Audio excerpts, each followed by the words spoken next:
Hello student, welcome back to my YouTube channel home science diaries with Anjali Tiwari. कैसे हो आप सभी? तो आज हम बात करने वाले हैं मॉडल टेस्ट पेपर के बारे में। 50 क्वेश्चन होंगे आपके और बहुत ही PYQ भी है इसमें, और कुछ नए क्वेश्चन को भी मैंने ऐड किया है। तो आई होप आप सबको अच्छे लगेंगे। तो जल्दी जल्दी से क्लास में आइए। शुरू करने से पहले क्लास को लाइक कर दीजिए, चैनल को सब्सक्राइब कर लीजिएगा और दोस्तों में भी शेयर कीजिए ताकि ज़्यादा से ज़्यादा लोग देखेंगे। तो चलिए स्टार्ट करते हैं हमारा आज का मॉडल पेपर। तो पहला क्वेश्चन है, सुपर फास्ट रिवीजन होगा बिना किसी देरी के। तो पहला क्वेश्चन है हमारा, रोगी को दिए जाने वाले आहार को कितने भागों में बांटा गया है? तो रोगी को दिए जाने वाले आहार को कितने भागों में बांटा गया है? 3 भागों में। कौन कौन से? तरल, अर्ध तरल और ठोस। तरल, अर्ध तरल और ठोस। वैसे आहार 5 तरह के भी होते हैं: तरल, अर्ध तरल, सामान्य आहार, ठोस आहार और सौम्य आहार। ठीक है, तो आपका राइट आंसर हो जाएगा सी। नेक्स्ट आपका क्वेश्चन होगा, खिचड़ी। खिचड़ी किस प्रकार का आहार है? तो खिचड़ी आपका कैसा आहार है? तरल आहार है कि अर्ध तरल आहार है? तो खिचड़ी आपका अर्ध तरल आहार है, तो आपका राइट आंसर हो जाएगा बी। नेक्स्ट क्वेश्चन है आपका, अंतःशरीय पोषण कितने प्रकार से दिया जाता है? तो अंतःशरीय पोषण कितने प्रकार से दिया जाता है? 2 प्रकार से, यानी कि नसों के माध्यम से दिया जाता है और मुंह में नली डाल करके नली के माध्यम से दिया जाता है। तो आपका राइट आंसर हो जाएगा ए। नेक्स्ट क्वेश्चन होगा आपका, आहार ग्रहण करने की निम्न विधियों में से नहीं है। क्या होगा आपका राइट आंसर? सामान्य आहार और कृत्रिम, दोनों तरीके से आपको आहार दिया जाता है। अगर रोगी थोड़ा सा खाने पीने लायक है तो आप वो नॉर्मली जैसे खाना खाते हैं वैसे खा सकता है, संतुलित। और कृत्रिम रूप से दिया जाता है जब रोगी इस अवस्था में होता है कि वह मुंह से खाना नहीं खा सकता है, तो उसे कृत्रिम रूप से दिया जाता है, यानी नसों के माध्यम से दिया जाता है या फिर नली के माध्यम से दिया जाता है, तो वो कृत्रिम आहार होता है। तो ये दोनों तो विधियाँ हैं, लेकिन कौन सी विधि नहीं होगी हमारी? सी। तो हमारा राइट आंसर क्या हो जाएगा? सी, यानी विशिष्ट। नेक्स्ट हमारा क्वेश्चन होगा, केशिन। केशिन पाया जाता है किसमें? केशिन किसमें पाया जाता है? दूध में।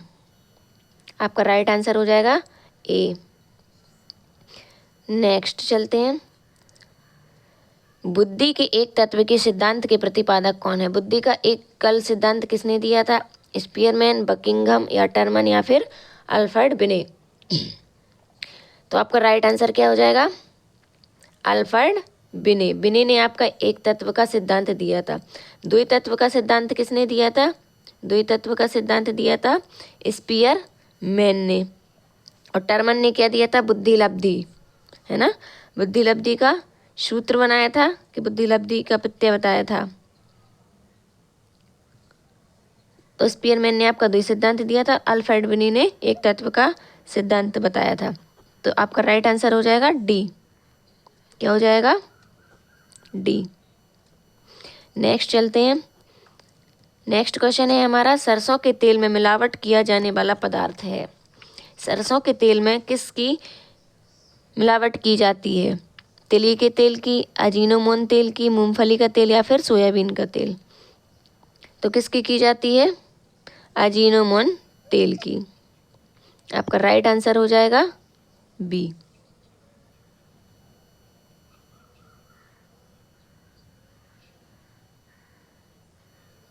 नेक्स्ट होगा आपका, प्राथमिक स्वास्थ्य केंद्र की अवधारणा को सर्वप्रथम किसने प्रस्तुत किया था? प्रथम स्वास्थ्य केंद्र को किसने बताया था? योजना आयोग ने, मुदालियर कमेटी ने, केंद्रीय स्वास्थ्य परिषद ने या फिर भोर कमेटी ने? तो इसका आपका राइट आंसर हो जाएगा भोर कमेटी ने प्राथमिक स्वास्थ्य केंद्र अवधारणा प्रस्तुत की थी। किसने? भोर कमेटी ने। शिशुओं की नाड़ी गति प्रति मिनट होती है। शिशुओं की नाड़ी गति कितनी प्रति मिनट होती है? 120 से 150। आपका राइट आंसर हो जाएगा डी। नेक्स्ट क्वेश्चन होगा आपका, वाष्प की दबाव से भोजन बनाना किस विधि के अंतर्गत आता है? वाष्प द्वारा जो हम भोजन पकाते हैं वह किस विधि के अंतर्गत आएगा? स्टोइंग के, उबालना, या फिर बेक करना, या फिर प्रेशर कुकिंग? तो वाष्प के दबाव से भोजन किस में पकाया जाता है? Pressure cooking. तो आपका राइट आंसर हो जाएगा ए। नेक्स्ट चलेंगे, देखेंगे हम, शिशुओं को पूरक आहार देना प्रारंभ करना चाहिए। तो शिशुओं को पूरक आहार कब से देना स्टार्ट करना चाहिए? 3 माह से, 5 माह से, 4 माह से, या फिर 6 माह से? तो आपका राइट आंसर हो जाएगा डी, यानी 6 माह की आयु से। नेक्स्ट क्वेश्चन होगा हमारा, वसा पर पाचन क्रिया करने वाले एंजाइम को कहते हैं। तो वसा पर पाचन क्रिया करने वाले एंजाइम को क्या कहा जाता है? एम्यूलिटिक एंजाइम, प्रोटियोलिटिक एंजाइम, या फिर लाइपोलिटिक एंजाइम, या फिर एमाइलेज? क्या कहेंगे? तो हमारा राइट आंसर हो जाएगा लाइपोलिटिक एंजाइम, यानी सी। नेक्स्ट क्वेश्चन है हमारा, मनुष्य के उत्तम स्वास्थ्य के लिए आवश्यक खनिज लवणों की संख्या है। तो मनुष्य के उत्तम स्वास्थ्य के लिए आपके खनिज लवण की क्या आवश्यकता होती है? कितने खनिज लवण होने चाहिए? उनकी संख्या कितनी होती है? 24। आपका राइट आंसर हो जाएगा डी। अमीनो अम्ल कितने होते हैं आपके? अमीनो अम्ल कितने होते हैं? 20। 10 आवश्यक और 10 अनावश्यक, तो दोनों मिलाकर के होते हैं 20। 20 अमीनो अम्ल होते हैं और 24 आपके खनिज लवण होते हैं। तो राइट आंसर हो जाएगा आपका डी। नेक्स्ट क्वेश्चन देखेंगे हम, चिकनाई के धब्बे छुड़ाने के लिए प्रयुक्त विधि है। तो चिकनाई के धब्बे छुड़ाने के लिए हम किस विधि का यूज़ करते हैं? रासायनिक, अपशोषक, घोलक, या फिर इनमें से कोई नहीं? तो किस विधि का यूज करेंगे हम? अपशोषक विधि। अपशोषक विधि, जैसे कि इस विधि में क्या आता है? चौक, पाउडर, चूना, ये सब आपके क्या है? अपशोषक विधि के अंतर्गत आते हैं। ठीक है, तो आपका राइट आंसर हो जाएगा बी, अपशोषक विधि। नेक्स्ट क्वेश्चन है हमारा, उपगल ग्रंथि समीप होती है। किसके समीप होती है उपगल ग्रंथि? हमारी उपगल ग्रंथि होती है गल ग्रंथि के समीप, या फिर उपग्रंथि, या फिर पोष ग्रंथि, या फिर प्रजनन ग्रंथि? तो आपका राइट आंसर हो जाएगा गल ग्रंथि। आपका आंसर होगा ए, यानी गल ग्रंथि। नेक्स्ट चलते हैं, निषेधात्मक किस अवस्था का सामाजिक व्यवहार है? तो किसका है? निषेध की अवस्था किसको कहा गया है? उत्तर बाल्यावस्था को, कि पूर्व बाल्यावस्था को, या फिर शैशवावस्था को, या फिर किशोरावस्था को? तो आपका राइट आंसर हो जाएगा पूर्व बाल्यावस्था। क्या होगा आंसर आपका? पूर्व बाल्यावस्था, यानी कि बी आपका राइट आंसर हो जाएगा। नेक्स्ट क्वेश्चन पे चलते हैं, देखेंगे, मध्याह्न आहार योजना कब शुरू हुई? मध्याह्न आहार योजना कब शुरू की गई थी? 1955 में, 1954, या फिर 1968, या फिर 1961? तो आपका राइट आंसर हो जाएगा डी, यानी कि 1961। नेक्स्ट क्वेश्चन पे आएंगे, चैनल को सब्सक्राइब जरूर कर लीजिएगा ध्यान से। क्वेश्चन नंबर 18 का होगा, 4D रोग किस विटामिन को कहते हैं? किस विटामिन को कहा जाता है 4D? Vitamin 3, calciferol, vitamin B1, या फिर वेरी वेरी? किसको कहेंगे? तो 4D होता है नियासिन को कहेंगे, यानी कि B3 को कहेंगे। 4D में क्या होता है? क्या होता है? डायरिया, डर्मेटाइटिस, डिप्थीरिया और डेथ, यानी है ना, तीनों 4D होते हैं। तो आपका राइट आंसर क्या हुआ? B3। नेक्स्ट देखेंगे हम, ICDS परियोजना। ICDS परियोजना की शुरुआत कब की गई थी? 1966 में, 1955 में, या फिर 1976 में, या फिर कोई नहीं? तो आपका राइट आंसर हो जाएगा 1976 में।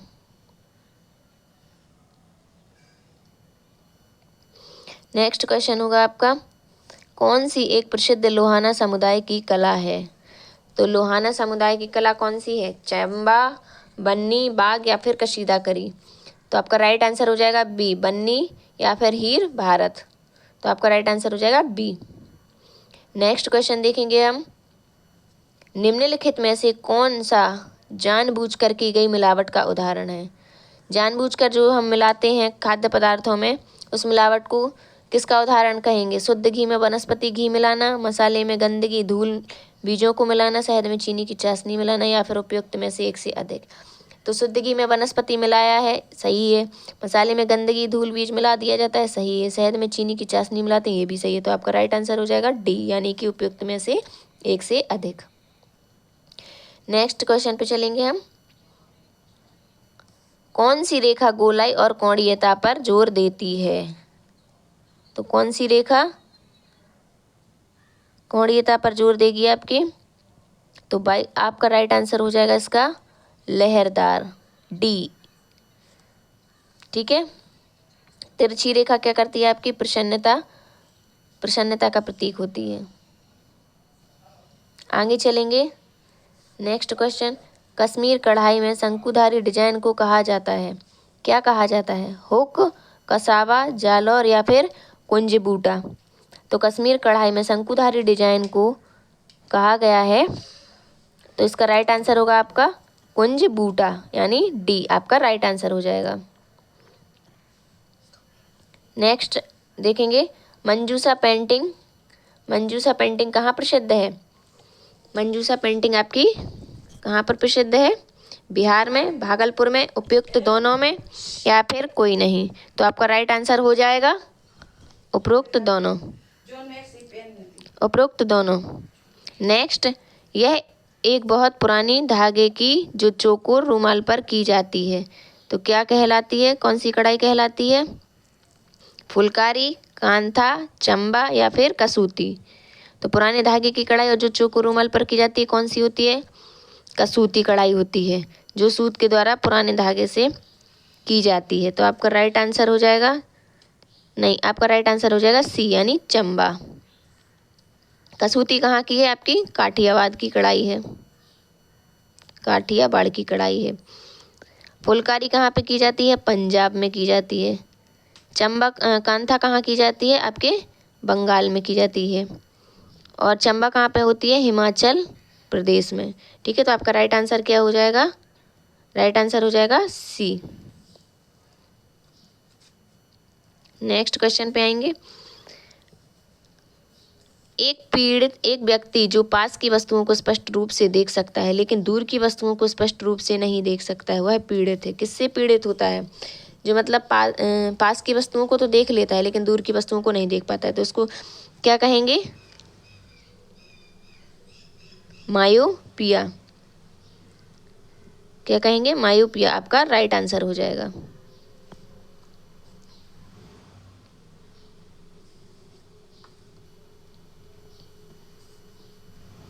नेक्स्ट क्वेश्चन पे आएंगे। मेनिनजाइटिस के लिए टीका लगाने वाला पहला देश कौन सा है? मेनिनजाइटिस का टीका लगाने वाला पहला देश कौन सा है आपका? आपका राइट आंसर हो जाएगा सी, यानी नाइजीरिया। नेक्स्ट क्वेश्चन देखेंगे। ऊनी वस्त्रों को धोने का सबसे उपयुक्त तरीका। ऊनी वस्त्रों को धोने का उपयुक्त तरीका कौन सा है? हाथ से साबुन या पानी की सहायता से, हाथ से डिटर्जेंट पाउडर से, धोने की मशीन या फिर पानी से, या फिर शुष्क धुलाई से। तो आपका राइट आंसर हो जाएगा डी, यानी शुष्क धुलाई से। नेक्स्ट क्वेश्चन होगा आपका गर्भकालीन विकास की दूसरी अवस्था है, तो गर्भकालीन विकास की दूसरी अवस्था क्या है? डिंबावस्था, गर्भावस्था, भ्रूणावस्था या फिर बीजावस्था। तो आपकी गर्भकालीन विकास की दूसरी अवस्था होगी भ्रूण अवस्था। आपका राइट आंसर हो जाएगा सी। नेक्स्ट क्वेश्चन देखेंगे हम। कौन सा कथन असत्य है? इसमें से कौन सा कथन असत्य होगा?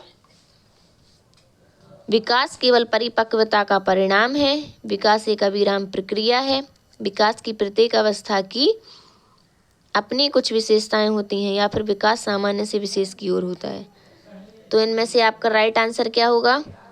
विकास केवल परिपक्वता का परिणाम है, ये आपका गलत है। विकास क्या होता है? लाइफ टाइम चलता रहता है। विकास होता है, वृद्धि एक सीमित समय तक होती है, लेकिन विकास जीवन पर्यंत चलता रहता है। तो इसलिए आपका राइट आंसर होगा ये। नेक्स्ट 31 क्वेश्चन को देखेंगे। काला रंग प्रतीक है, काला रंग किसका प्रतीक होता है? त्याग का, शक्ति का, दुख का या फिर प्रसन्नता का। तो आपका राइट आंसर हो जाएगा सी, यानी दुख का प्रतीक होता है काला रंग। नेक्स्ट क्वेश्चन, गृह सज्जा में अभिव्यक्ति है। गृह सज्जा में किसकी अभिव्यक्ति होना जरूरी है? पति की रुचि, समाज की रुचि, गृहिणी की रुचि या फिर व्यक्ति और परिवार की रुचि। तो आपका राइट आंसर हो जाएगा डी, व्यक्ति एवं परिवार की रुचि। जब हम गृह सज्जा मतलब कि घर की सजावट करते हैं तो हमें घर के परिवार के व्यक्तियों के से पूछ करके ही गृह सज्जा करेंगे ना, कि सिर्फ अपने मन से मन मर्जी से सज्जा कर लेंगे। नहीं, हम व्यक्ति और परिवार की मर्जी से उनकी रुचि के अनुसार गृह सज्जा करेंगे। ठीक है, तो आपका राइट आंसर होगा डी। नेक्स्ट क्वेश्चन को हम देखेंगे। ये सारे आपके PYQ हैं जो पहले आए हुए हैं क्वेश्चंस। ठीक है, कला का दूसरा रूप किसको कहा जाता है? कला का दूसरा रूप किसे कहते हैं? रेखा को, आकार को, पोत को या फिर नमूने को। तो कला का दूसरा रूप किसको कहा जाता है? आकार। पहला रूप कौन सा होता है? रेखा होती है, दूसरा आकार। कला के कितने तत्व होते हैं? कला के 7 तत्व होते हैं। ठीक है, आपका आंसर हो जाएगा बी। नेक्स्ट चलेंगे, कला के कितने सिद्धांत होते हैं? कला के कितने सिद्धांत होते हैं? यहाँ पे आएगा आपका क्वेश्चन, कला के कितने तत्व होते हैं? तत्व होते हैं। तो आपका राइट आंसर है 7। आप कला के कितने तत्व होते हैं? 7 होते हैं। कौन कौन से होते हैं? रेखा, रंग, स्वरूप, प्रकाश, आकार और 2 और होते हैं। ठीक है, तो आप लोग कमेंट बॉक्स में नाम बताइएगा पूरे 7 कौन कौन से होते हैं। नेक्स्ट क्वेश्चन पे चलेंगे हम। 35, निवास हेतु एक यंत्र किस विद्वान ने कहा है? किसने कहा है निवास को एक यंत्र के समान? किसने माना है? एलन ने, ड्यूबे ने या कर्बूजियर ने या फिर इनमें से कोई नहीं। तो निवास हेतु एक यंत्र को किस माना है? कर्बूजियर करने। तो आपका राइट आंसर हो जाएगा कर्बूजिए। कर्बूजिए, सी आपका राइट आंसर होगा। नेक्स्ट क्वेश्चन पे चलेंगे हम। 36, कौन सा शहर जो कढ़ाई के लिए प्रसिद्ध है? इनमें से कौन सा ऐसा शहर है जो कढ़ाई के लिए प्रसिद्ध माना जाता है, जिसमें बहुत ही बेहतरीन कढ़ाई की जाती है? तो आपका राइट आंसर क्या होगा? लखनऊ, ग्वालियर, बनारस या फिर पटना। आपका राइट आंसर होगा लखनऊ, जो कढ़ाई के लिए प्रसिद्ध है। नेक्स्ट क्वेश्चन पे चलेंगे हम। शल्य क्रिया में आर्थोप्लास्टी क्या है? शल्य क्रिया में आर्थोप्लास्टी, आपका राइट आंसर हो जाएगा डी, यानी कि कोई नहीं। शल्य क्रिया आपकी किस में की जाती है? गुर्दा प्रत्यारोपण में की जाती है। ठीक है, तो आपका राइट आंसर इसमें होगा कोई नहीं। नेक्स्ट आंसर क्वेश्चन है आपका 38, पकाने से नष्ट होता है। पकाने से कौन सा विटामिन नष्ट हो जाता है? Vitamin A, vitamin B, vitamin D या फिर कोई नहीं। तो पकाने से नष्ट होता है आपका विटामिन बी। विटामिन बी क्या है? जल में घुलनशील विटामिन होता है। जल में घुलनशील विटामिन कौन कौन से होते हैं? बी और सी, जो आपके दोनों ही जल में घुलनशील विटामिन है। विटामिन ए और विटामिन डी हैं आपके वसा घुलनशील विटामिन। क्या है? ए और डी आपके वसा घुलनशील विटामिन हैं। तो आपका राइट आंसर क्या हुआ? विटामिन बी, जो पकाने से नष्ट हो जाता है। नेक्स्ट क्वेश्चन को देखेंगे हम। प्रबंध प्रक्रिया का प्रथम चरण है। प्रबंध प्रक्रिया का प्रथम चरण क्या होगा इसमें? नियंत्रण, नियोजन, संगठन या फिर इनमें से कोई नहीं। तो इसका राइट आंसर हो जाएगा आपका नियोजन। प्रबंध प्रक्रिया का प्रथम चरण क्या होता है? नियोजन। जब आप कोई भी घर में आयोजन करते हैं या कुछ भी करते हैं तो पहले क्या करते हैं? उसके बारे में सोच विचार करते हैं, आयोजन करते हैं, फिर उसका नियंत्रण करते हैं, संगठन करते हैं, फिर उसका मूल्यांकन करते हैं। नेक्स्ट क्वेश्चन आपका हो जाएगा, पोशाकों में युग लगाने का मुख्य उद्देश्य है। पोशाकों में मुख्य उद्देश्य क्या होगा? फैशन के लिए, पोशाक का वजन नियंत्रित करने के लिए, वस्त्रों का खिंचाव रोकने के लिए या फिर ये सभी। तो पोशाकों में युग लगाने के लिए क्या करेंगे हम? वस्त्र मतलब सब फैशन के लिए भी, पोशाक का वजन नियंत्रित करने के लिए भी और वस्त्रों का खिंचाव रोकने के लिए भी। तो आपका राइट आंसर क्या हो जाएगा? डी। नेक्स्ट क्वेश्चन को देखेंगे हम। रोगों का अध्ययन किसके अंतर्गत किया जाता है? तो रोगों का अध्ययन किसके अंतर्गत किया जाता है? साइटोलॉजी, हार्टिकल्चर, पैथोलॉजी या फिर पेमोलॉजी। तो आपका राइट आंसर हो जाएगा पैथोलॉजी। नेक्स्ट क्वेश्चन पे चलेंगे हम।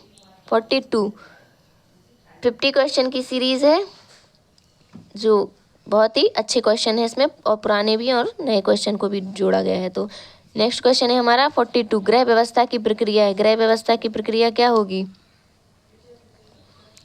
42 बताइए, इसका राइट आंसर क्या हो जाएगा? ग्रह व्यवस्था की प्रक्रिया है आयोजन। आपका राइट आंसर है बी।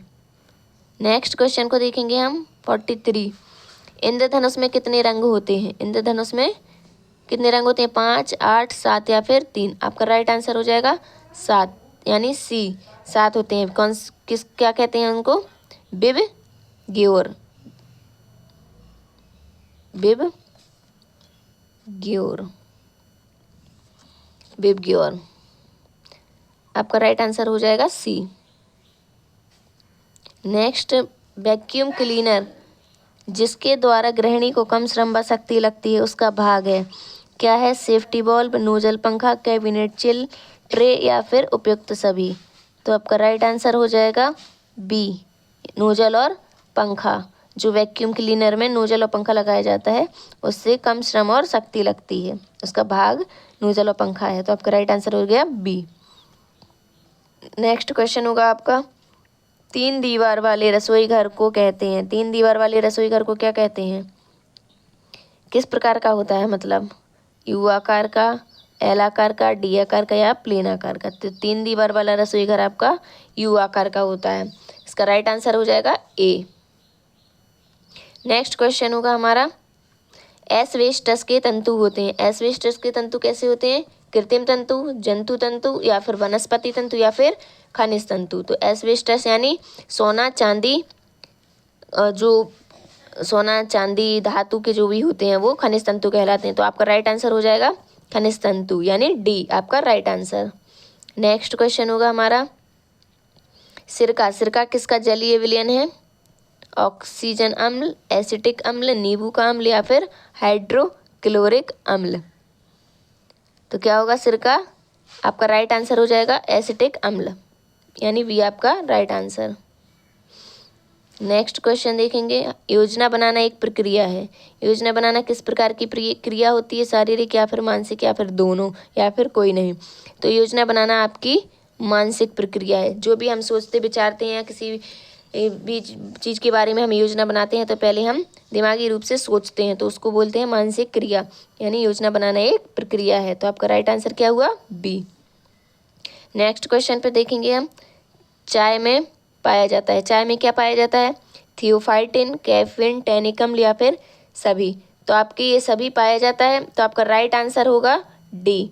आपका राइट आंसर होगा डी। क्या? थियोफाइटिन भी होता है, कैफीन भी होता है और टैनिक अम्ल भी होता है तो चाय में। तो इसका राइट आंसर हो जाएगा आपका डी, यानी सभी। नेक्स्ट क्वेश्चन पे देखेंगे हम। नेक्स्ट और लास्ट क्वेश्चन है ये हमारा, एक प्लास्टिक रेशा है। क्या है प्लास्टिक रेशा? किसको कहेंगे? रेयॉन को, नायलॉन को, ऑर्लोन को या फिर डेक्रोन को। तो क्या होगा आपका राइट आंसर? सी, यानी ऑर्लोन। तो आपका राइट आंसर हो गया सी। आई होप आप सभी को ये थे आज आपके 50 क्वेश्चन। तो आई होप आप सभी को पसंद आए होंगे। अगर पसंद आए हो तो चैनल को लाइक कर दीजिए, शेयर कर दीजिए और सब्सक्राइब भी कर लीजिए। मिलते हैं एक नेक्स्ट वीडियो के साथ, नेक्स्ट जानकारी के साथ। तब तक के लिए धन्यवाद, नमस्कार।